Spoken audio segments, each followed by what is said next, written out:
Old man doing a podcast. Real weirdos. We have English degrees.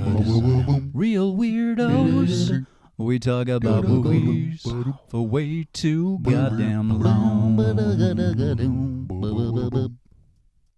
And 3, 2, 1. Mark. Fantastic. Fantastic. Good morning. Good morning. Jeff didn't get my good morning song reference today. I didn't. I'm sorry. Do you get it, Alex? I don't know if I do. Good morning. Good morning. Singing in the rain, brah. Oh, shit. The classic Paul Thomas Anderson film. Yeah. Singing in the Rain from 1952. Composed by Johnny Greenwood, the guitar player for composed Radiohead. by Johnny Greenwood. He wrote all the songs for Singing in the Rain in 1952. Time traveled to the future and started making very different movies. Yeah.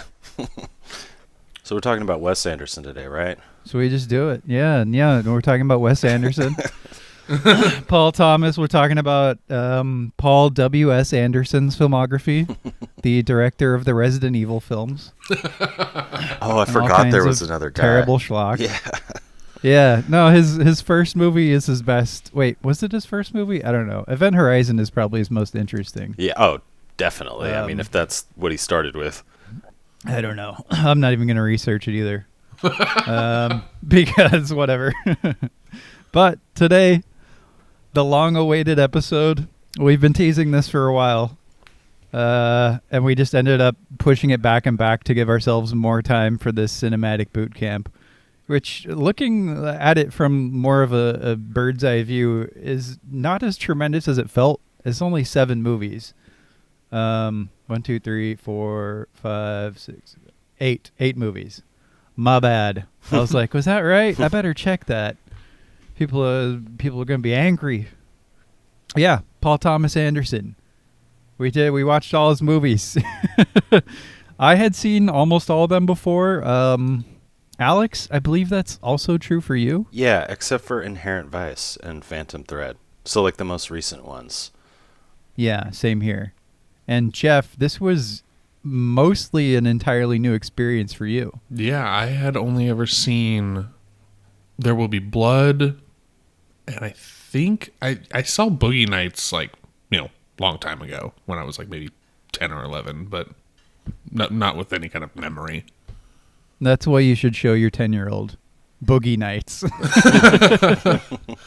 Classic children's film about the pornography industry, replete with suicide. Reaction shots to Mark Wahlberg's cock. My parents worked a lot, and I basically just watched movies. That's what I did as a kid. That sounds great. Well, so we decided to do this, wisely or not, shortly following our Fincher episode. It'll probably be the last director spotlight we do for a while, because it's a much more intensive task than just like watching a movie and thinking about a movie. To do like 8 or 10 movies. It's kind of like boot camp, but I was glad we did it because I don't know, he's an amazing filmmaker. Yeah. Agreed. He has this really auteur style to him. Like it always feels like a Paul Thomas Anderson movie, and much like we did with Fincher, I hope we'll come to some discussion about why that is, because it's hard to put your finger on. But his movies are all shot on film. He's one of the last people who just refuses to go digital. He loves film. His movies look phenomenal. He writes all of them as well. Some are adapted from novels, which we'll get to. But he writes the screenplays, and I don't know, I would quantify him as a film lover's director. Like, yeah, I'd say that's fair. Mm-hmm. He's not somebody who is like, his name doesn't resonate in like the mass consciousness, even in the way that a Tarantino does.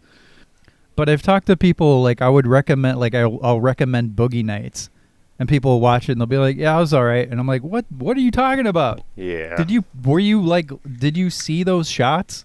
Yes. And they're like, "What do you mean?" And I'm like, "Okay, got it." Whilst doing research for Boogie Nights, I heard almost the exact kind of quote is that where someone was like, every time I recommend Boogie Nights, everyone just says, "What, the porno movie?" And then it says something like Philistines or something like that. Yeah, peasants. You goddamn movie peasants. But no, yeah, I mean, and it is like that, right? For Boogie Nights, and like if somebody who didn't pay attention to the craft watched Punch Drunk Love, they'd be like, "Oh, that was a quirky movie with Adam Sandler in it." But I don't know. We'll get to all of this. Yeah. We'll get to all of this. Let's begin at the beginning. So we'll begin at the beginning. 1996. A young Paul Thomas Anderson is given $3 million to make a movie.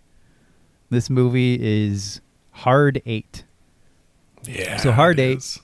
is the... Whoa. What is? I said, yeah, it is. Okay. Sorry. It We'll cut is. that. It sounded so sensual there. I had to pause a minute. Sorry. My voice just came off a Rustling little... my jimmies over I here. can't think my voice just came off a little scratchy. All the blood just rushed away from Jesse's head. Yeah. Man, I have to collect myself now. I've never seen you like stop at your train of thought like that before. Hard 8. Sorry. Hard 8 is the story of a hard luck drifter played by the great John C. Reilly, he's essentially taken under the wing of an old gambler named Sidney, played by Phillip Baker Hall, who teaches him the tricks of the gambling trade. John C. Reilly falls in love with Gwyneth Paltrow before her goopscapades of today, who plays a waitress/prostitute. And some hijinks ensue involving Samuel L. Jackson. You learn eventually that Phillip Baker Hall has ulterior reasons for wanting to help John C. Reilly's character. And I would say that the film has this simmering, understated tone that leads to moments of explosivity and violence, but generally is pretty quiet. And it lingers on the central figure of Sidney. In a really great performance by Phillip Baker Hall. And I'm gonna go to Jeff first because he hasn't seen most of these, so I'm curious to get his more or less unfiltered reaction. So Jeff, what did you think of Hard 8? I really loved Hard 8. Hard 8 was a movie that kind of reminded me why I love like kind of old crime movies. Now this isn't an old crime movie like Goodfellas or the movies I really enjoy, but Hard 8 still has this kind of Scorsese-esque aesthetic to it, where it feels like you're glimpsing into a window of a real-life situation instead of an acted situation or something that has been written. And that's just really due to Anderson's ability to utilize all of these tools in his toolkit. And what I mean by that is his ability to utilize his film and his camera movements. And we'll definitely get to camera movements throughout a lot of these movies, because that is definitely he's his... an accomplished shooter of scenes. Shooter of scenes. That's what they say in the credits. I mean, I don't know why I'm not hired to be the movie guy. Like, Paul which Thomas Anderson. makes about as much sense as a statement as the last one. Oh, Jesus. We need a new movie guy in this world. Get Jesse. Send out the Jesse signal. Oh my God. Imagine reading that review on Rotten Tomatoes, like 100% fresh rating. The good shooter of the camera. Done. Yes. The good shooter of camera scenes. Yeah. The only good mass shooter. Well, I Oh, like God. that you brought up Goodfellas, because what it feels like, you could learn that there's a gangster past sort of thing going on with Sidney. And it feels like somebody escaped from the end of Goodfellas, like one of those mob guys actually escaped, and like this is what they got up to in a quieter movie. Yeah, that's a good point. Yeah. That it does feel like that. Yeah, it almost feels kind of like like if you took The Irishman and focused more on the latter half of Robert De Niro's character, like, you know, they show him as like an old man in a wheelchair. It's like you focus. It's like it's like an old gangster who is now out of the life and is trying to somehow redeem himself for the things he's done in the past. And I mean, what I'm going to try to really get into is Anderson uses all of these tools in his toolkit to really emphasize space and movement throughout his movies. All his movies feel very large. The environments feel very big because his ability to utilize Steadicams, dollies, and cranes show that he is able to show the scene from all of these single perspectives and then blend them together into sometimes very seamless single shots. Mostly in Boogie Nights, and that's why I kind of emphasize this, is because this movie is really Paul Thomas Anderson refining these skills. You don't see that much of each of these things that you see in later movies, and I really like that. I really like the idea that he's honing these camera movement skills that he will later become famous for. I love this. You jumped right into a question that I had, which was, what elements do we see here that would flourish in his later films? Like, what do we see that is going to become the PTA style? And I think what my brain failed to conjure was the concept of these long, complex takes when I called him a good movie camera guy. Because his films are replete with those amazing like film nerd shots where you just geek out over how complex and cool they are. Yeah, I was gonna say, like, the biggest thing that I see in this film is his like knack for letting actors act, and these long takes and these long shots. It allows for like, I don't know. There's something about newer filmmaking. If you go all the way back to like the 30s, the 40s, the 50s, you know, which you're pretty well versed in right now, Jesse. You're going through that yourself. Mm-hmm. It's like actors were expected to carry conversations that were like natural and like fluid. It wasn't just like, okay, say this, now we're going to turn the camera this way and the person you're talking to is going to say this. It's there's a lot less cutting in old movies. Exactly. And I think that he does that very well in this movie, and you can see like how it would probably be really fun as like a serious actor to work with a director like him. But I was going to say that, going to your Goodfellas and Scorsese thing, I feel like he plays on the same themes in this movie, but there's something a little more sentimental about his movies. A little more like soft or emotional, maybe less traditionally masculine in the way that the story is being told than like, you know, the R&B music and the driving through the cars and everything like that. All I think is like Hank Hill driving around with like the helicopters chasing him and whatnot. Like, there's something about that energy that's in Paul Thomas Anderson movies, especially this one, but it isn't quite like I'm making a gangster movie, you know?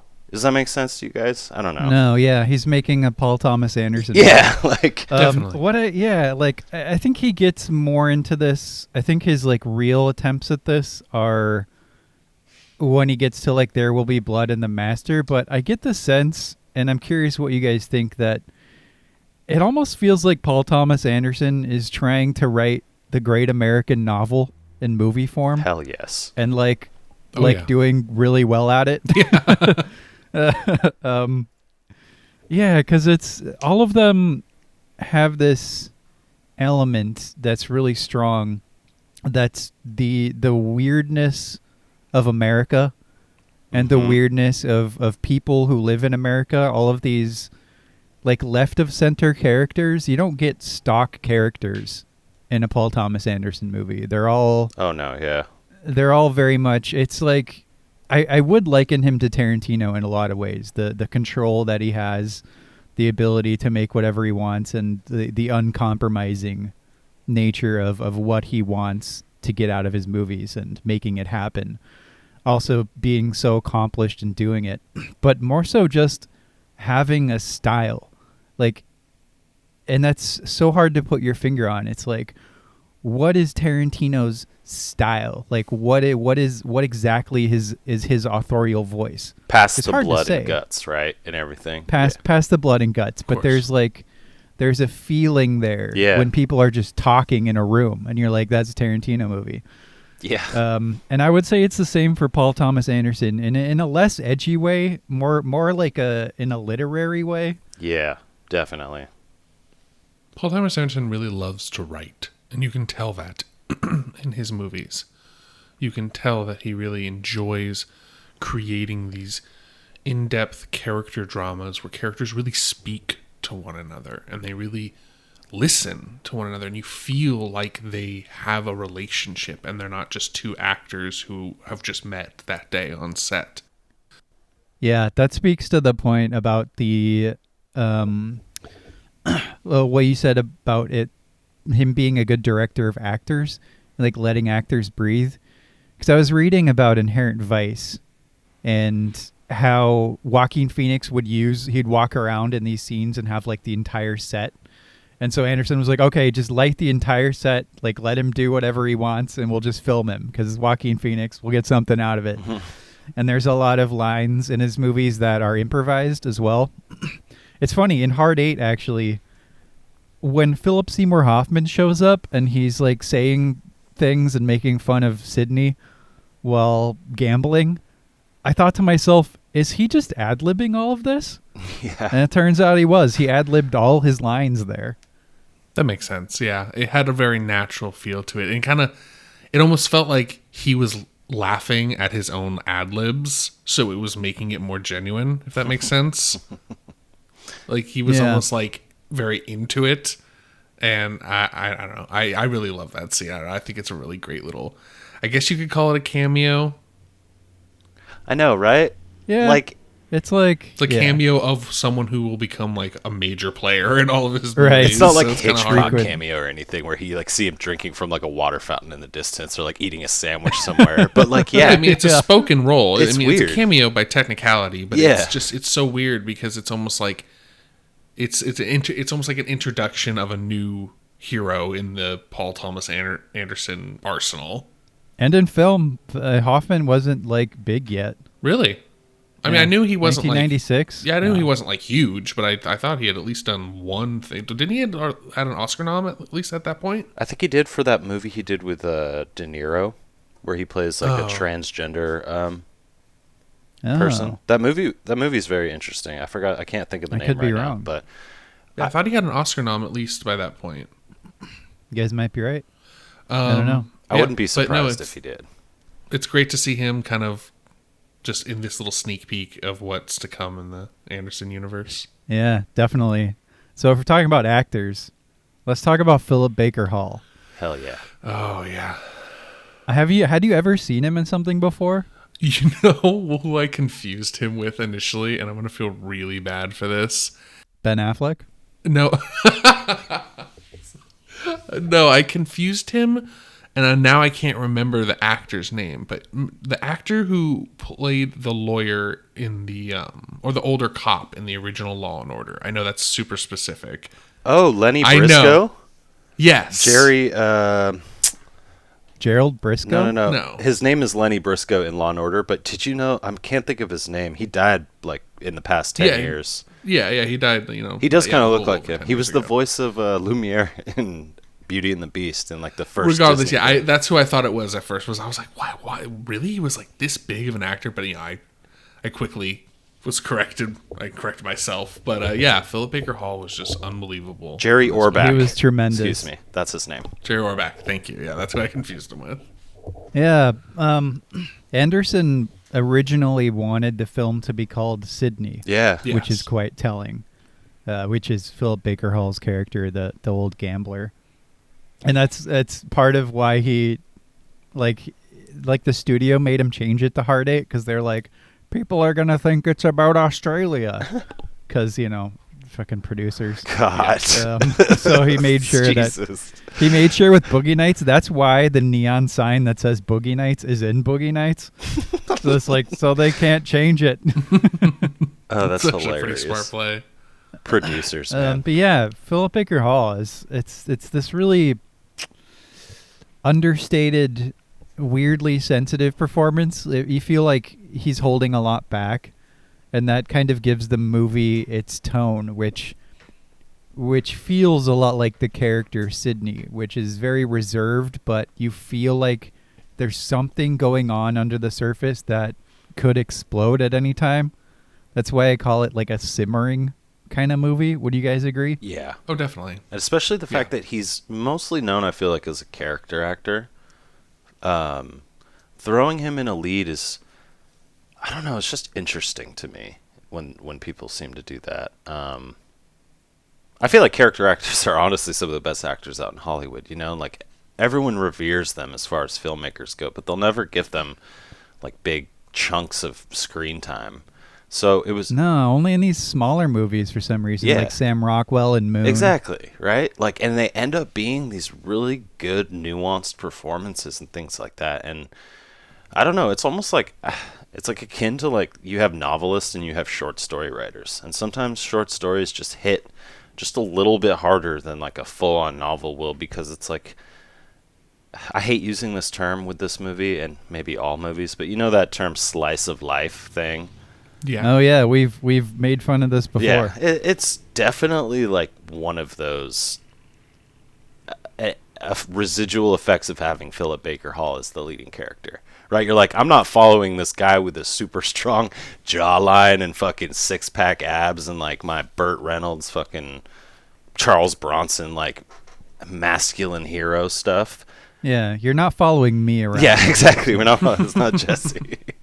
So that speaks to this idea of it being like very literary. You know, I think of Joan Didion and Slouching Towards Bethlehem, which is like a little vignettes of Southern California, Central California life, and it's like all of those little stories are just so real because I don't know, they don't have the grandiosity, I guess, of like a big budget film. I don't know. So he's worked with varying budget, but none of his movies have cost more than $40 million. Damn. And I'm gonna quiz you a little later on a couple of these and see what you thought they cost. I had a question for you, Jesse, if you were Yes. willing. I had a question. I'm not, but you can try.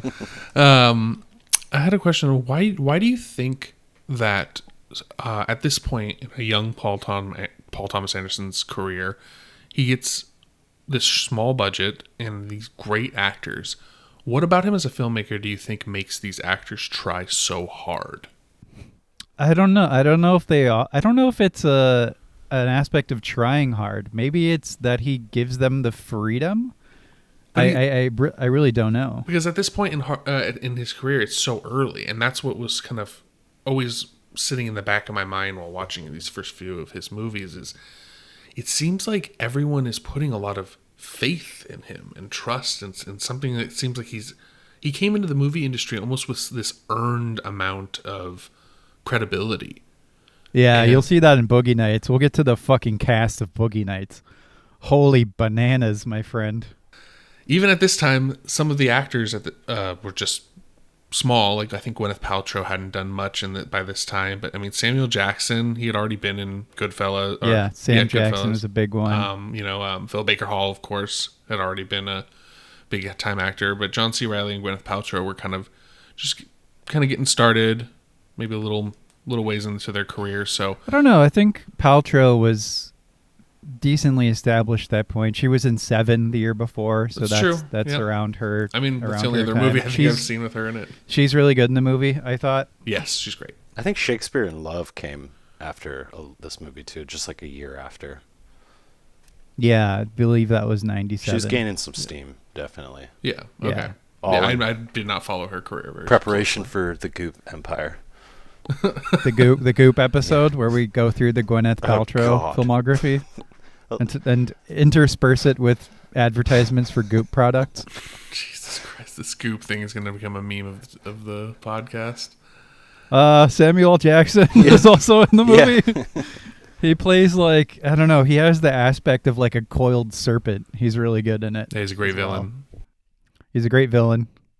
This movie also has some little technical thing. It was interesting. So Paul Thomas Anderson loves So he shoots on Super 38, Super 35, my apologies, film. And then he likes a particular aspect ratio. I believe it's 2:35:1, but he couldn't get that because they didn't have the anamorphic lenses at the time. So they had to force the aspect ratio, which is why the movie comes off a little bit grainy and stretched, which I thought was very interesting. It has this kind of claustrophobic vibe to it, almost like you feel the closed-in feelings that John is feeling, John C. Reilly's character. So I just thought that was an interesting little tidbit of film info. Yeah, he does these wide aspect ratios. It varies a little bit. And I think the Master he shot on 70 millimeter. Yeah. Yeah. Yeah. But well, he really likes this anamorphic 235, and he shoots on it for a while. In Boogie Nights, he's actually able to get the lenses and do it true to form. But eventually he does default to the more like 185, like basic aspect ratio. It's interesting because as we get further away from the year of 1996, I look back and when I watch movies like this, I thought that maybe it was just like, this is the way that movies like that looked back then. You know, sometimes I'll watch newsreels from like 2000, 2001 or something, and it's like, wow, this looks really, really old. But it's cool to know that, like, I didn't know that about the forced aspect ratio and everything. I mean, this is like a director going all out, and like he knows what he's doing from the onset, I guess. Exactly. Oh, yeah. Would you guys say his filmmaking or his writing is stronger at this point at Hard Eight? Like, do you think he came into the game with his writing foot forward or his like filmmaking foot forward? Definitely writing, but it's hard to say because he was already such a brilliant filmmaker and someone who can create such great shot composition. He just doesn't use all his skills in Hard Eight. He's just using a few. they're pretty equal. He'll go full tilt Boogie Nights in a year later. Yeah, Boogie Nights is when you see like the steady cam and all that stuff. Oh, yeah, it's so yeah, let's move on to that unless you guys have anything else to say about Hard Eight. No. No, Hard Eight, great movie, great twist. I guess you could call it a twist. I don't know. It was just It's a minor twist. Yeah. It's a great little plot diversion. You know, it's like, oh, okay, now we see. Like, we kind of knew that Sidney was trying to make up for some kind of wrong in his past, and Adds a little oomph to the end. And John C. Reilly is like kind of like needing this surrogate father, and I think surrogate fathers, displaced children is a theme that we're going to see a lot coming up in all his movies. This is a big Paul Thomas Anderson writing theme, is like the effects on bad parenting and how it affects the children as they grow. Oh, that's Magnolia in a nutshell. Oh, And a big part Boogie Nights too. Yeah. Yeah, so the 1 year later, Paul Thomas Anderson makes Boogie Nights. You know, I've seen Boogie Nights many times, like a number of Paul Thomas Anderson movies. It's one I end up revisiting every few years or so, and it just gets better. Yeah. This movie is an orgy in more ways than one. It's about the porn industry, and it pulls very few punches regarding that sort of like strange mingle of glamour and seediness. But it's also a feast for the senses as regards acting, photography, music, all these plot lines. It's just a wild and crazy smorgasbord of excess. So the film shadows many characters, but mainly focuses on young Eddie Adams, played by a very young Mark Wahlberg, who meets porn director Jack Horner, played by the mustache himself, Burt Reynolds, in the late 70s, and begins his rise and fall as the world's preeminent coxman, Dirk Diggler. Fun times turned into desperately uncomfortable times as the 80s commence. It's interspersed with hilarity, suicide, overdoses, friendship, and a lot of really genuine love, interestingly, and sex, of course. Lots and lots of sex.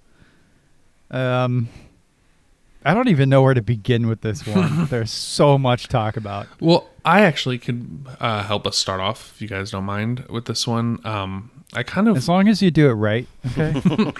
I kind of looked at this movie as when I started watching it again, because like I said, I had only seen this movie when I was young, and watching it again as an adult and looking at it with a more critical eye, I'm thinking this is more of a movie about a sad, downcast people who get put into an industry that preys on those very people. But also, it's putting a very human light on an industry that we try to intentionally make inhuman. Mm-hmm. And kind of shows that, like, these are people, too, that make this industry happen.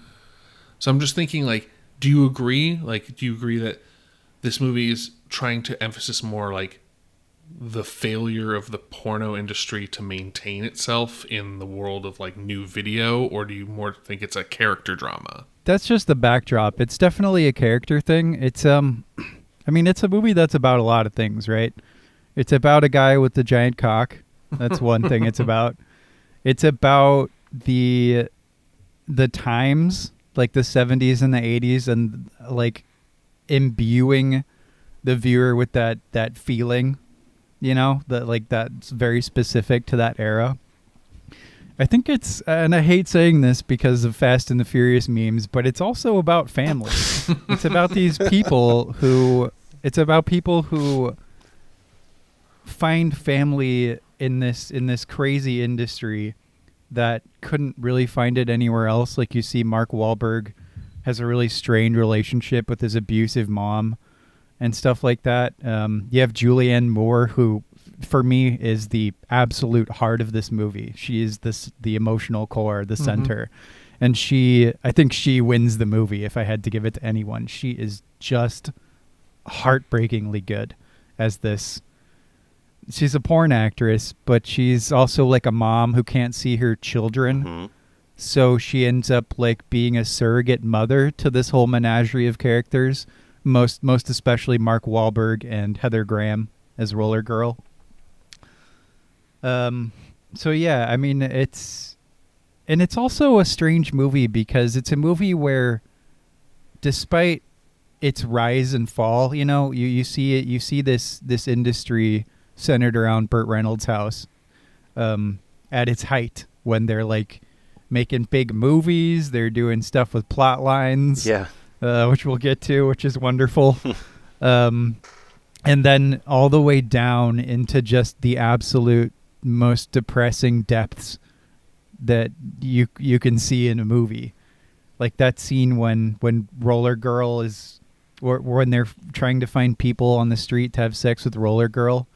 It's just about the most depressing, awful thing. So desperate on all levels in that scene. Even Burt Reynolds' character, he's like lost his golden boy. He's tried it with a new kid to do the plot-driven stuff, and he's like, no, we're gonna try something new, all real, hold the camera. You know, I don't know.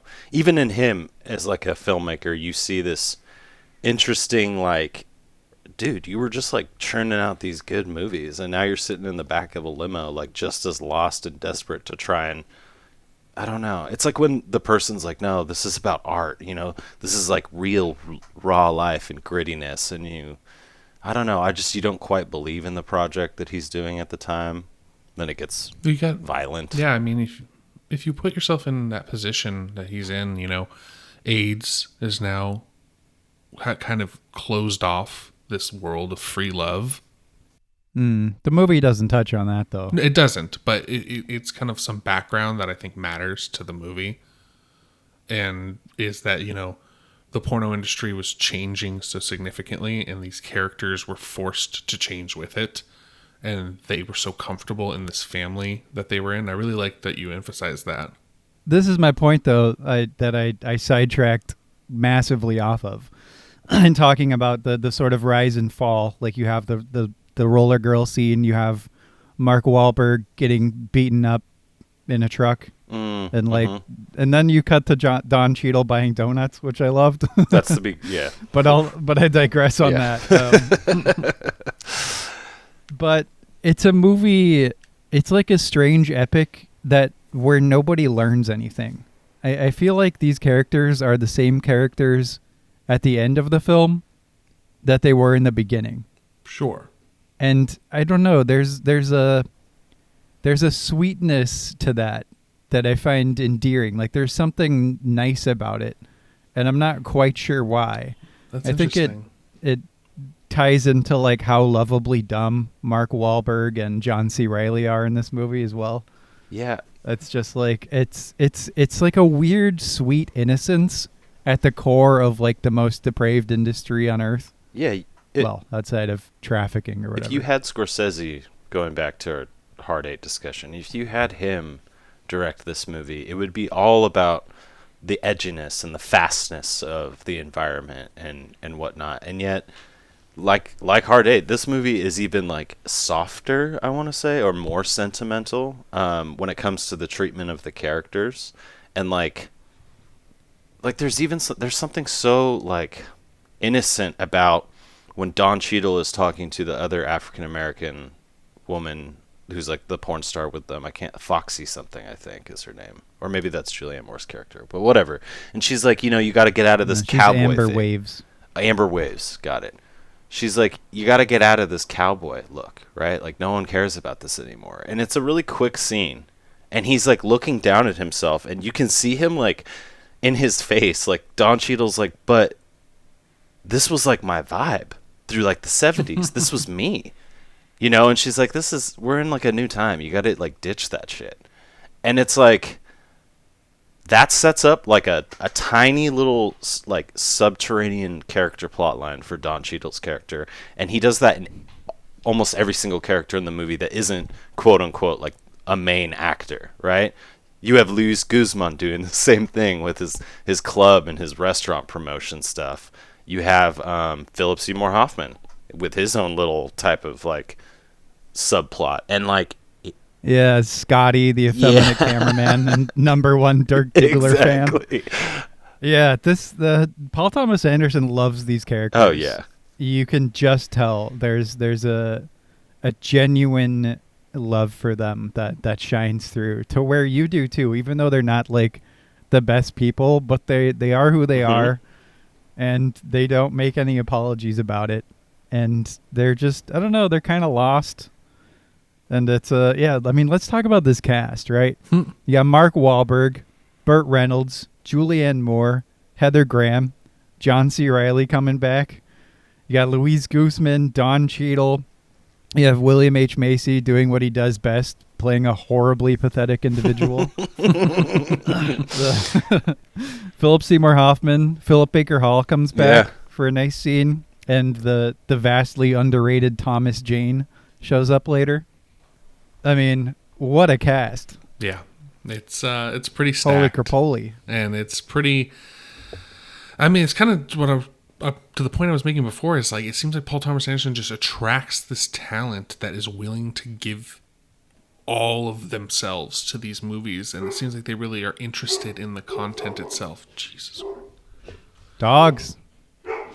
Yeah, it also, this kind of shadows the Tarantino thing, where Tarantino at first made a low-budget movie with a lot of really great actors who weren't necessarily like top of the line. It wasn't like Tom Cruise or something. Are you talking about Reservoir Dogs?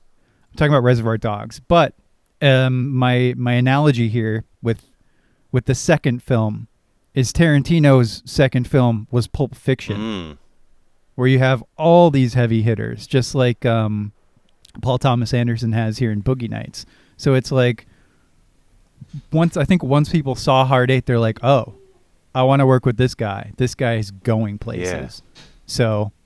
So what do you think the budget was for Boogie Nights? Think about this movie, how lavish this production is. All these amazing actors. What do you think this movie cost? I'm going to say in the ballpark of around 15 to 20. I don't know if that's okay to give myself a little $5 million, like. Probably say like, 10. Yeah, it's 15 million. Yeah. Which, as we've said in a few other contexts, that's not a lot of money.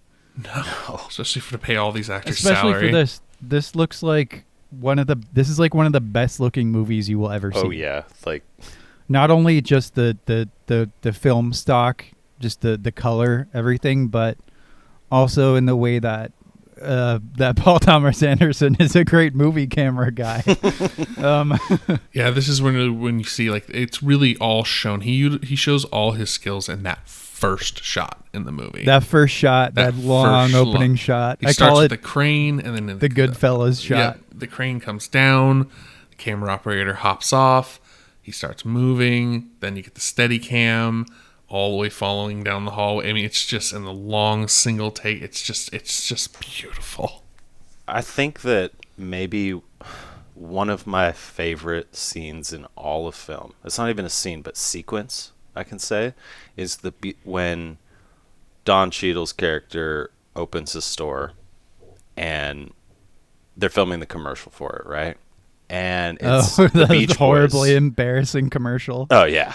Come on inside us or whatever. And it's like the Beach Boys starts playing God Only Knows. And we talked about the soundtrack. The soundtrack to this movie is fucking amazing. But John Bryan as well, the composer that he worked with a lot towards the beginning of his career, Paul Thomas Anderson, he does this sequence where the very end of the movie, Burt Reynolds, it's like the camera's behind him, right? And it's following him through the house. And I don't know, it's just always been one of my like most favorite scenes in any movie. And like every time I watch the movie, I'm almost brought to tears because of the crazy slag through desperation we've seen the characters go through. You have this really, like you said, Jesse, sweet is a good way to put it. It's this sweet ending to this movie that's just like when he sees Julianne Moore in the mirror and everything. I'm not going to like say it play by play, but it's just like, I don't know. It was just so perfect. Every time I watch it, I'm like, this is exactly what I needed as a viewer. I needed this movie to end this way, and I needed it to be shot this way. And every time I watch it, there's something new about that scene that I'm just like, man, this is more amazing than the last time I watched it. So your favorite scene wasn't Mark Wahlberg and John C. Reilly playing 80s guitar music? That was a really good way to show the desperation thing, though. Like, it's so funny. Oh, it's hilarious. It's so funny. They're so bad. You got the touch. You got the power. But he sings like worse than me. Yeah. Like a lot. That was like way better than them. Yeah, dude, their dynamic is so fun. I challenge you to not have a smile on your face whenever these two like idiot children, basically, played by Mark Wahlberg and John C. Reilly, are on screen. Something to do with John C. Reilly as well. He's naturally comedic, and I love him in everything. Oh, he's great. He's so good. And I'm so glad that he's like kind of, you can say that there are bigger actors that Paul Thomas Anderson works with, but John C. Reilly is like, there's something about him that like he needs to have. In Paul Thomas Anderson's like, I need you. I need your type of character in my film. And it makes it so much, I don't know, I like how he plays the role of kind of like the cool schoolyard kid that's already in the industry.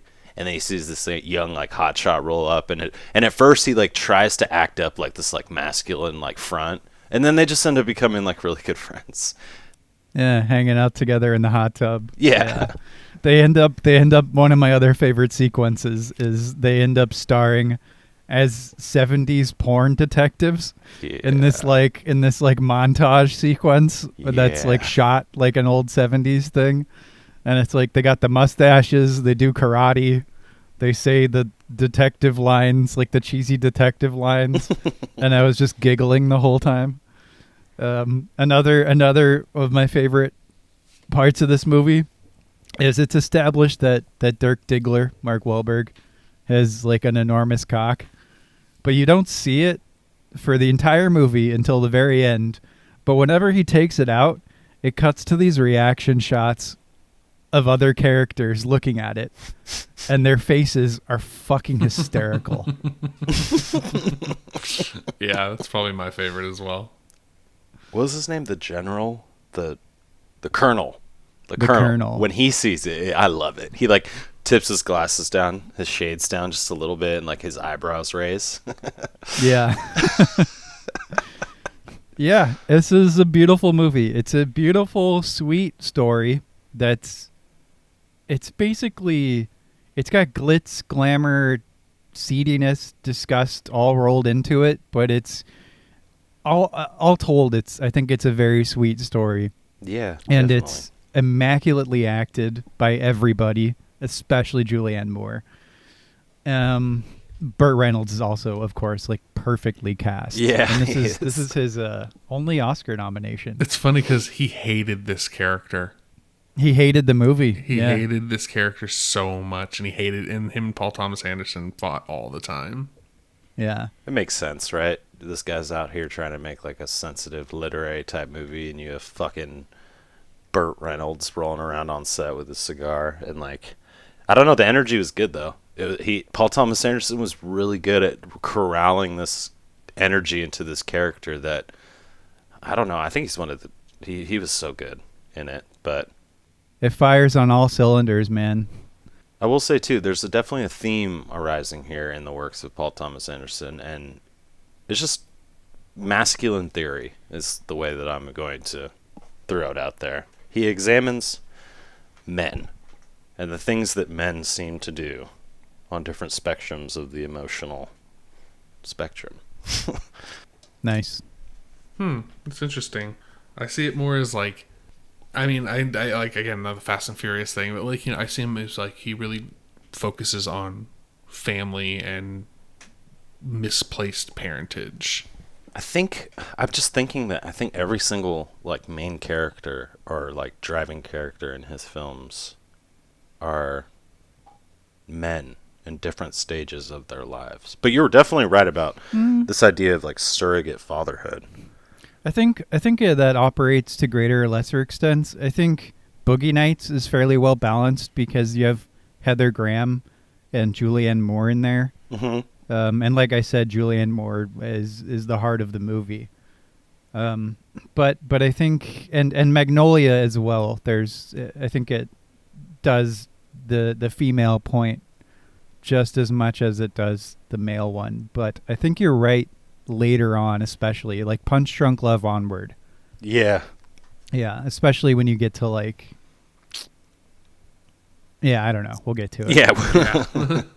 So before we get on to the next one, I wanted to run a couple things by you. So there were a few other actors who were in the talks to play Dirk Diggler, and I wanted to get your reactions. Okay. Number 1, Jason Lee. No way. Yeah, right? Really? Yeah, Jason Lee. My name is Earl Diggler. I make jokes in Kevin Smith movies. Yeah. Now here I am. Yeah, I don't. That's I don't see interesting. Okay. You have Christian Bale. that. Okay. Yeah, I mean, still, I wouldn't put him in this role, but I definitely think he could do it. Well, that's the thing about this role is like, I could not see anyone except Mark Wahlberg playing it. It's one of Sure, those, but you know, but if we had to, Yeah. we're looking at this in a vacuum. Perfect okay. mixture So of we can juvenility. vote. We can vote who's the replacement. So we have Jason Lee, Yeah. Christian Bale, our Lord and Savior Ben Affleck, Oh, God. which would have been interesting. Oh, that movie I think he would have actually been like, at the time, 96, right? Like, or 97, excuse me. Ben Affleck had enough, like, seemingly like moxie, like young, jovial moxie to maybe make this role work. Something about Mark Wahlberg, like, I don't know. He was just, I don't know. I can't see it. It's Marky Mark's best movie, in my opinion. It's his best performance. Oh, easily. Well, except for Transformers 5, but you know. I was Nothing waiting can for touch it. that. I was like, all right, when he's going to reference the shitty movie that Mark did, I was waiting for it. You know me so well. Speaking of Ben Affleck, Matt Damon was also in talks. Well, of course, because Ben Affleck was probably like, hey, if you're going to audition me, you got to audition my best friend, too. Yeah, I think a young Matt Damon could have done this really well. Okay. And Leo DiCaprio. Oh, damn. These are like the big ass leading men that he That's my considered. vote. Leo's my No, vote. See, I don't think Leo was good yet at this point. That's true. That's true. He was too young at this point, and he still had too much of that little like innocence thing going on. I mean, so does Mark Wahlberg, but he like had the acting chops to pull it off. Don't get me wrong, I like Leo. I've liked him for a long time, but in the 90s, I did not think he was a very good actor. That's just a personal opinion. Yeah, I could see that. But it was thanks to Leo. Like Leo, I think he was gonna do it, but he was attached to Titanic, so he recommended Mark Wahlberg. So I guess they were buddies. I don't know. And that's Boogie Nights. Boogie Nights. It's a good one. It's amazing. Yeah, It's a carnival. It's literally like a carnival. It might be a masterpiece. It's funny that you say it's like a carnival, actually, because John Bryan, the composer, named a lot of the original soundtrack stuff based off like circus things. Like the last that's how song it feels is to the me. Big Top. The whole kind of like the way that the non-diegetic music like mixes with reactions of people in the movie. Like you have Burt Reynolds and like the using of the actual songs that were popular at the time. And I just think that a lot of it was done very intentionally to kind of focus in and laser in on this carnival type sortie that's going on. You have these like injections of really psychedelic neon color, and then all of a sudden it'll go to like more flat dramatic scenes with like washed out grays and blacks, and I don't know, it's a carnival. The whole movie to me felt like I was like watching like Cirque du Soleil but with big dicks. You said a good word there, which is intention, and it's something we talked about a lot with Fincher, where it's like when you're watching a really good director, everything matters and everything is for a purpose, and you really feel that shine through here. Like it's just he's so in command of what he wants to do. It feels much looser than something like a David Fincher movie. David Fincher movies are much more, I don't know, buttoned up in a way. Focused. That's focused, yeah, like laser focused. Paul Thomas Anderson movies are a little more wild and dreamy, especially later on. But yeah, so 2 years later, 1999, we get Magnolia. Jesus. Which is a messy, beautiful, unwieldy behemoth of a film. It clocks in at over 3 hours, and it's host to a small menagerie of different stories and characters. It's kind of like a series of short films. Yeah. There's no overarching plot in a traditional sense. Instead, the movie cuts back and forth, around and around to different moments in the 24-hour life trajectory of these characters in Los Angeles. So you've got Tom Cruise as a famous pickup artist, William H. Macy in yet another role as a supremely pathetic man, this time a grown-up version of a quiz show boy who got dicked over by his parents. You've got an actual quiz show boy who's bullied by his dad, Julianne Moore as a psychotic lady, John C. Reilly coming back again as a cop who falls in love with Melora Walters, who is just mainlining cocaine this whole movie. Yeah. Which we learn is a way for her to deal with her past child abuse at the hands of her dad, who runs the kids' quiz show, played by Philip Baker Hall. You've got Philip Seymour Hoffman as a nurse who takes care of an old dying guy, who we later learn is Tom Cruise's dad. So it's an interesting spiderweb of characters with this omnipresent theme of child abuse and how people deal with it. It doesn't show child abuse or anything like that if people are like gonna not watch it based on that, but it more deals with the psychological ramifications of people who have grown up with varying forms of abuse, whether it's psychological or physical or whatever. So like I said, I'm going to go with you first, Jeff, because you hadn't seen it before. Yeah, and I got a lot to say about this film, so I'm really happy to really be able to jump in. Fucking hell, Magnolia. Never has a film, I don't want to say never, but rarely does a film like this make me feel so sad to be a human than this film does. And it's not in a bad way. It's just in a way where you realize kind of just how all of us are kind of just going through our very little insignificant lives. I really think that Anderson used all that he had learned to create in the first two movies to create this like really thoughtful character piece. He uses all of the skills we've talked about. He uses the cranes, he uses the steady cams, the handhelds when he wants to create like quick, moving action over the shoulder. But really it's about coincidence and fate and how these things are at odds with each other. And I really like that theme a lot in this movie. Is like, are the actions that we take create the results, or are these all predetermined? And I like that it's kind of not quite a love letter to LA, but more just the life and energy. A lot of his movies are a love letter to LA. Yes, exactly. LA is like in his DNA. It's more a love letter to LA, not Hollywood, which is, I think, an important significance. Important distinction. Yeah. Yes. Like, this is not he doesn't about, do Hollywood, he does LA. Yeah, this is about LA, and specifically the movie's Magnolia, because the titular avenue in LA, Magnolia Avenue, where you see like that's where Alex cruises for honeys on the daily. Exactly.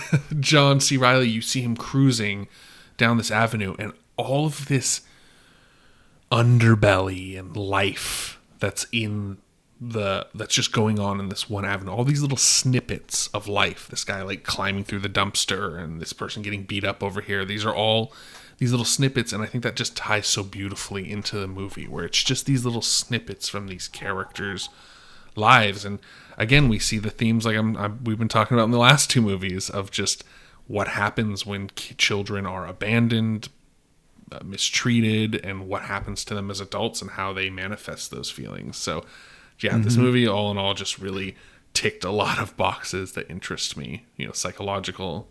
You also get frogs raining from the sky. Yeah, and the weather that transition. happens as well. Yeah, exactly. And I think that plays into like the weather transition titles, the title cards that come in instead of time and date. Instead of like this street at 10 o'clock, it's 45 degrees with 90% humidity. You know what I mean? Like, right, that's obviously wouldn't happen, but that's just such an interesting choice, and you never see it again. I don't know. I think it was just a funny little choice. Alex, what do you think of Magnolia? It's definitely, like you said, unwieldy. It is, I don't want to say it's messy, because it's not messy. I think it's messy until you kind of figure out what it's doing. Like, we've said that it's about a couple of things, but when I finished watching it, and I couldn't remember it, so it felt like watching it for the first time, I was like, what was that movie about? Because you can point to the elements of like psychological abuse or child abuse and stuff like that, but there's so much going on in this movie that if you didn't pull that out from watching it, I would completely understand, because it's not stated, it's a very understated thing, to go back to like sort of the vibe that Hard Eight had, where you don't have characters being like, I was abused, and that makes me feel blah, blah, blah. It's very much like, no, you just see these characters be who they are, and you tease the meaning from that, which is a really smart way to do it, and ties into like how adept Anderson is at writing, much less, filming, being a good movie camera guy.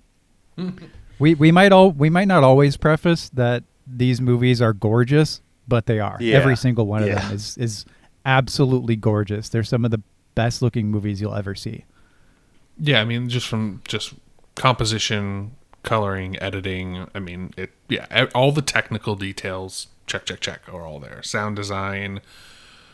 He works with very specific composers on each movie, which I think is interesting. I mean, a lot of times he'll try to work with the same composer, but I think one of them passed away. But starting around There Will Be Blood, he starts working with Johnny Greenwood from the band Radiohead. And I believe he scores all his movies after that.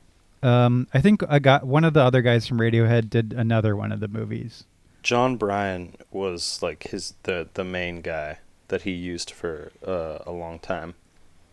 Okay. Yeah, so he did him, and then he had Johnny Greenwood. He used Tom York for a movie. But yeah, back to Magnolia. Who do you think wins this movie, actor-wise? Who Tom had the Cruise. most difficult role? Tom Cruise? Yeah, Tom Cruise. Yeah, to me, this is Tom Cruise's best performance. Like, he bodies this role. Like, when he's giving those speeches on the stage, and he's so a snake oil salesman, but also kind of is believing his own bullshit at the same time, and you can see that struggle in him, and it's almost like foreshadowing to the master, and like that struggle of Philip Seymour Hoffman, like knowing he's full of shit but not admitting it. It's like it's the same kind of struggle I think that Tom Cruise's character is feeling, and he just emulates it so passionately, and just those gyrations, and like the scene when he's just like his pants are down his ankles and he's just like gyrating in his living room, and they're like filming him, and it's just so, it's like you can, like, only someone who kind of believes in their bullshit would stoop to that level, and I just think that role is so convincing as Tom Cruise. I found myself latching on to John C. Reilly's character a lot in this movie for some reason. I don't know why. I don't know. But I think that Tom Cruise actually, like, if I were to be objective about it, is definitely, like, probably the driving force of this movie. He is just, like, I don't know. I've never been big on, like, motivational speakers or, like, people who, like, brand themselves as, like, pickup artists or anything like that. And it's a really good, like, way to show, like, what type of person you need to be and what kind of life you need to lead and the things that needed to have been done to you to end up like the way that you are. And I loved that aspect of Tom Cruise's character. But for some reason, John C. Reilly, I think maybe just because it's John C. Reilly. And it's like, you know, he's in with the whole love, like, romance thing. And I don't know. Yeah, he's this sweet, sad guy who's just like looking for love, and he finds it, and it's nice. Yeah, exactly. Yeah, I'm gonna agree with Jeff here. I think Tom Cruise like knocks it out of the park. Very difficult role. This is back when Tom Cruise like did acting more so than just playing the Tom Cruise character. Mm-hmm. You know what I mean? Yes. Where he's like Mission Impossible guy in every movie. But yeah, Magnolia. Magnolia is a film, man. Wild, Watch it. Yeah. wild, weird. I would call it kind of messy. Not as economical as Boogie Nights or Hard 8, but No, like, it's doing its own thing. yeah. It's definitely an experiment. It's a movie that had space to breathe and know what it wanted to do, and that's fine. Magnolia? Yeah. Had space to breathe. I think everything about Magnolia is intentional. I think 100%. I think the disjointedness of it, it's supposed to give you this feeling of like this disjointed, just how life is disjointed. It's such a beautiful piece of what it means to be a human. Yeah, it's another Paul Thomas Anderson writing the great American novel on film attempt. Yeah, exactly. And a pretty good one. It's definitely worth watching. Definitely a big world, too, like you were saying earlier, Jeff. Like, not really atmosphere, right? But, like, just this whole cacophony of themes and space and, like, action going on in small little vignettes of short stories and stuff like that. Oh yeah. I think this also speaks to the rewatchability of Anderson movies. Like, I find a lot of them, if not all of them, like, pretty goddamn rewatchable because there's so much going on. There's so much, not just in the craft and the shots and the performances, but a lot of the time, like you say, all these understated themes that are just like an underground network beneath the veneer of the film. And you can always tease out something more. And they're always very gratifying productions to go back to. So, 2002, we have a romantic comedy starring Adam Sandler. And you're like, what? I know, right? So this is a strange, sweet, awkward love story about a repressed man-child with severe anger issues. Yeah. He has 7 sisters, I believe, who constantly nag him, make fun of him, call him gay boy, that sort of thing. Mm-hmm. And this leads to these continual outbursts of violence from him. In one of them, he kicks out the glass doors at a dinner party in front of everybody. The like sliding glass And then doors. another Yeah. scene, the sliding glass doors. And another scene, he angrily trashes a bathroom at a restaurant. So the core of this movie is basically this. It's about this character, Barry Egan, played by Adam Sandler, falling in love with one of his sister's friends, Lena, while at the same time dealing with the fallout of a call he made to a phone sex operator who works for Phillip Seymour Hoffman, who sends thugs after him to take all his money, beat him up, and just generally cast a pall over his life and the film. So it's sort of a romantic comedy, but I feel like that's just the surface. There's like we said with Magnolia, there's so much going on here beneath the veneer. Yeah, so Jeff, you did not want to watch this movie. Yep, and I stand by that. Ooh. Really? Yeah. Oh. I fucking hated this movie. Oh no! Wow. And not for any reasons you might think it is. I hate it for all. I Okay. hated it for all the reasons why Paul Thomas Anderson's an amazing filmmaker. Okay. What does that mean? So first off, I just think it's a little funny tidbit. Paul Thomas Anderson is the only director ever to work with Adam Sandler and Daniel Day-Lewis.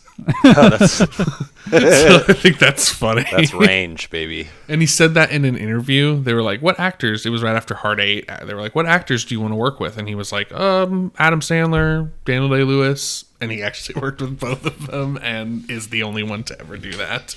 So I think that just goes to show his ability to see things that I guess others can't see in actors. So Barry Egan is, first off, I don't know if you guys ever seen that meme where it's like the clip of Twitter and it's like, I'm in this post and I don't like it. I'm in this movie and I don't like it. So Barry Egan very much reminds me of me. Kind of just an angry, a person who's grown up very like angry and tried to like repress all of that bullshit, but like it came out. Barry Egan more reminds me of me as a kid, not me as an adult. Now as an adult, I'm very much more like collected. But as a kid, I did a lot of this type of shit. I would have these like violent outbursts because just my life situation was so shitty. And I see a lot of that in Barry Egan as a character, and it was uncomfortable for me. I didn't like seeing that part of myself in that lens. So that was a little bit. The sisters are... I mean, Jesse, like, he made it really light when he's like, yeah, they call him gay boy.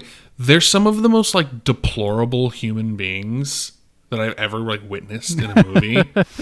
They're so just awful and uncomfortably so, to the point where it's, like, it's cringy for me to, like, listen to them just berate and talk to this person that I kind of self-identify with. So this is a very personal movie for me. I have felt uncomfortable watching it the entire time. I didn't like the subplot with Phillip Seymour Hoffman and the sex worker. I found it to be like, I just found awkward the whole movie. I felt this constant it is a awkwardness. very awkward movie. You have to just embrace that. And I kind of like just felt myself gritting my teeth, and I had this like uncomfortable knot in my stomach the whole time. And this is all to Paul Thomas Anderson's credit. Like, he's creating like a world of unbelievably believable characters and characters that you really can, I guess, identify with, because that's what I'm doing. But like, and situations that feel real. But for me personally, I had a really hard time watching this movie, to the point where like I had like my finger hovering over the X button on Netflix. Holy like a shit. few times where I was just like, I can't do this. Like, I can't watch this person go through this. And in the end, it does. And in typical Adam Sandler fashion, you know, it works itself out, and tends to be a slightly bit of a happily ever after type moment. And there's a lot of great.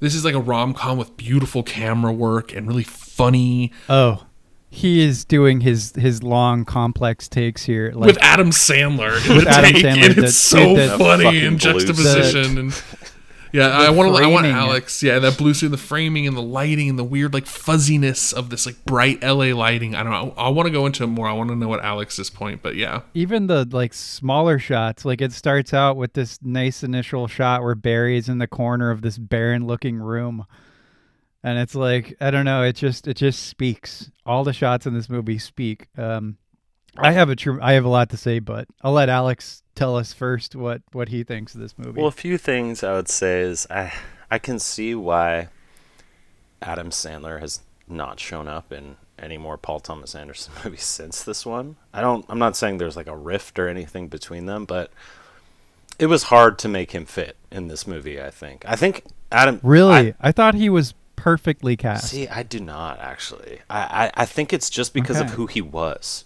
It's just because of Adam Sandler and who he is and, like, his career and everything like that. Like, Tom Cruise had that, too, in Magnolia, but, like, it was just gone. When I watched Tom Cruise do his thing, it was just like, okay, you're this fucking crazy guy. But with Adam Sandler, there was something about it that just, I don't know, it kind of took me out of the element. Do you think he was too much of an Adam Sandler character? No, which is good, right? No. Like, that would just be See, I would absolutely disagree. horrid. You think that he See, was an Adam Sandler character? I think he was a variation on it. I think he was almost a commentary on it, and I think that's maybe why he was chosen for the role, because like Adam Sandler always plays these roles where he's basically a repressed man-child in all of his movies. Mhm. He's like has anger issues. He's a bully, and it, I guess, is funny to some people. It's fucking awful to me. But this movie feels like if you took an Adam Sandler character and put him in like reality and how demented he would be, like I think it like is a turn on that characterization that he always does, which is why I think it's kind of brilliant casting. And I also think, I mean, I personally think he does a great job. It showed me, like, I actually thought after I watched it this last time, like, holy shit, Adam Sandler could have been an actor if he had wanted to. Yeah. I don't know. There's something about his performance to me that seemed like... I think you're right, though. It is definitely a variation on that repressed like nature of most of his characters, like almost like childish. But I wanted to say that this movie, I feel like, was starting to tackle in really, really, like... I can't even think of the word right now. But anyways, it was a very vigorous look at mental health and anxiety and things like that before we kind of gotten into this 21st century movement of like talking about mental health and things like that like all the time, and it being something that it's okay and all that stuff. I'm not saying that in like 2002 no everyone was still like, oh, you're seeing a shrink, what the fuck? None of that stuff. I just mean that this was one of the first movies that I saw that I think, going off of what Jeff said, did make me a tad uncomfortable, because there were moments of anxiety and things like that he had that just seemed so real, or seemed so like touching to me, that I don't know, it's just, it is an uncomfortable film. You guys say awkward, and I agree with that, but for some reason I feel like it's an uncomfortable film. It does have those elements of like treating something realistically, but at the same time, it's like, I want to call it a quirky movie, but I feel like calling something quirky does a disservice to what it's doing. You just like, oh, quirky. It has this light, fluffy tone to the word, but it has this like whimsical score that's really strange, and that's sort of at odds John Bryan with the tonality. This time, John Bryan was actually just had broken up with Marilyn Raskob, who plays Elizabeth, one of Adam Sandler's younger sisters, the friend of Lena. Oh, no way. And so they were dating, Marilyn Raskob and the composer, and they broke up like right before the movie started. Shit. So he had to like watch her act for 8 hours a day while trying to score music to her. Yeah, I don't know. It feels like a weird fairy tale or a fable. Like it's just a little left of center of reality. It's not his Great American Novel thing, I feel like. It's not. It is not one of Yeah. those. Yeah, it's more like let's just tell this weird story in a really interesting way. Yeah, I mean, I love the pudding shopping scene. You have Yeah, that's a Adam good one. Sandler dancing in the Talk to aisles while me. Luis Guzman fills a shopping cart full of Jesus. pudding. I love the mannered classic style of the movie. There's lots of symmetrical framing. Like we talked about that initial shot as well. These little details. Like I like how he drives all the way to Utah carrying that phone that he awkwardly ripped out. Yeah. All these like wonderful Riley comedic details. You have the piano as well, which is super interesting. Yeah. It bookends the film. And to me, I want to ask you guys about this, but to me it was like this little dinky piano he finds. It feels like the signification that like music or variation are entering into Barry's mundane existence, because it's capped off at the end when he runs awkwardly to Lena with the piano, which like is symbolic of her being his music or new vivaciousness, something like that. You get the drift. Yeah, just something that broke up the monotony of his life. And Lena was that thing. And so he finds some kind of like focus on that because it was the one thing that like broke that cycle. It's a very pretty movie. It's gorgeous. I like the color. Yeah, tones it's very and colorful. everything. Yeah. Yeah, I was just thinking that, yeah, it's a very colorful movie. They use lighting very interestingly. He very, like, especially in the beginning of the movie, he intentionally points the camera at the sun. So you get a lot of like this overblown sunlight coming out of the top of the frame, and lots of bokeh effects and flares and lens flares. He very much plays with lighting a lot in this movie, which is interesting. It's so weird in an Adam Sandler kind of like fun little. Yeah, well, that's the thing. It's not an Adam Sandler movie. Adam Sandler's just in it. Yeah. I know, but You it know? feels like an Adam Sandler movie though. But it still does. This feels like If an Adam Sandler movie were good. was good. Yeah, it was written and directed competently. Like I want to see Paul Thomas Anderson remake all of his movies. Billy Madison. Like with old fat Adam Sandler, just do Big Daddy, and he's like, don't piss on the wall. I pissed my pants. Oh man, I'm sure that's what Paul Thomas Anderson wants to do with his career. Remake terrible Adam Sandler. That's what movies. Soggy Remake Bottoms, Happy right? Gilmore, which is like old Adam Sandler. Man, I could go on. This is a hilarious. Yeah. I like them talking dirty to each other in Hawaii. Yeah. I want to smash your face with a hammer. It's so fucking cute. I just want to smash it and squeeze it. You're like, I've whoa. said that shit to Jolene. I've said that to my wife before. I've been like, You oh my just God, said you're so that on the fucking beautiful. podcast. Yeah, I would say this is in my top 3 Paul Thomas Anderson movies. Really? Oh, I thought you meant I love it. movies. I was like, holy shit, dude. No, not movies total, but There Will Be Blood is the top, followed closely by Boogie Nights, and I think Punch Drunk Love is number 3. I put it at the bottom. Yeah, interesting. Yeah, it's gorgeous. I mean, it's funny. Like we talked about it in a couple of the other movies, but it's very much a movie where like what's going on technically can pass people by if you're not paying attention to like Oh yeah. the craft of it. Because to me, it's the craft of it is so high up in what makes it interesting to me continually. All elements of the craft. Yeah, I mean, it's a brilliant movie. I mean, there's little details like when he first encounters the sex worker the day after, and she's like asks him for money, and he's like, "No, thank you," and he like brings his home phone to work with him. No, thank you. Yeah, and there's just little details of like little continuation details from previous scenes, and like just little fun things. We finally got a handle that's unbreakable. Finally, smash! Just like dust and confetti everywhere. It's a funny movie. It's got a lot. It's of great really humor. funny. Yeah. But I just I couldn't get behind just the realness of it, and it touched a little too much to home for me as a fellow angry mess. Pudding lover myself. Well, all right. That is the first half of our Paul Thomas Anderson discussion. We will be back next week to talk about the second half. Thanks for hanging out with us, and we'll be back next week. And thank you to my co-hosts as well. Of course. Thank you. See you next And we week. shall return quite soon. Quite soon. Quite soon. Quite soon.